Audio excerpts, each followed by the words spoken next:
खबर आप तक पहुंचा दें कि शेख रशीद अहमद ने सदर आरिफ अलवी को खत लिखा है जिसमें उन्होंने सदर से वजीर आजम को एतमाद का वोट लेने की हिदायत करने की दरख्वास्त की है। मजीद तफसीलात हासिल करेंगे नॉन न्यूज़ के नुमाइंदे उमर मेहताब बर्नी से। उमर, बताएगा खत में मजीद क्या लिखा है?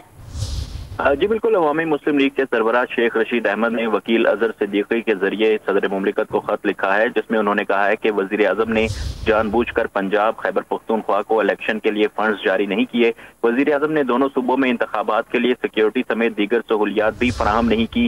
वजीर आजम और काबीना का फंड्स जारी ना करना गैर कानूनी, गैर आईनी और गैर जमहूरी अमल है। सदर मुमलिकत वजीर आजम को असम्बली से एतमाद का वोट हासिल करने का मशवरा दें। जी ठीक है उमर मेहताब बर्नी, आप तफसीली तौर पर इस हवाले से आगाह कर रहे थे, बहुत शुक्रिया आपका।